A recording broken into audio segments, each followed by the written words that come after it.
Grandpa Tom, 66.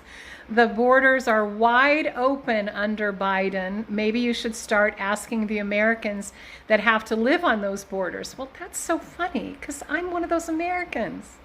I've been living on that border for 65 years. I lived in both California, San Diego area, and I live in Arizona.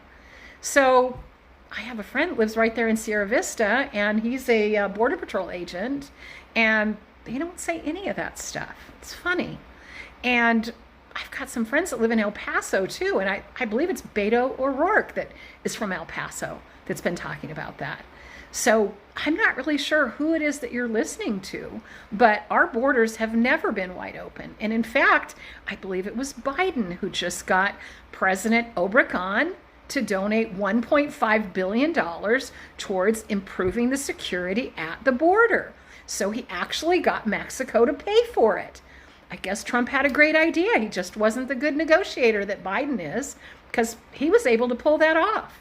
And the president of Mexico just said that Marco Rubio and Ted Cruz are taking money from drug cartels, and he has proof of it. It's on Mexican TV. I just watched it. I do speak a little Spanish. I've been living on the border in Arizona and California for a while. So, it's funny. I've never had that problem, and I've been traveling to Mexico and vacationing for 35 years. And the nicest people you ever want to meet are the Mexicans. The Americans, you get a flat tire, they just drive right by you. But the Mexicans, funny, they always stop and help you. So I'm not really sure if you're in the same country or not, because I know Fox News talks about this a lot, but it's quite a lot of bullshit and spin. It's what we call scaremongering. And at your age, Grandpa Tom, you should know scaremongering when you hear it, because it's just not happening. Even Doug Ducey just went about putting a big bunch of shipping containers on the border, and one of our Native Americans that lives down there just filmed the whole thing and exposed it on TikTok, that he put up like 150 of those shipping containers and they all fell over.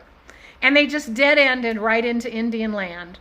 So not really sure what those big shipping containers were going to do, but President Biden and the immigration process and getting into this country, they just busted like 60 people in Arizona that were bringing drugs across, and they got them because our Border Patrol agents are doing such a great job making sure those criminals don't get in there.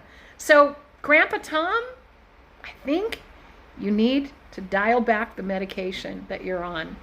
At least dial back Fox News. Watch something else for a month or two.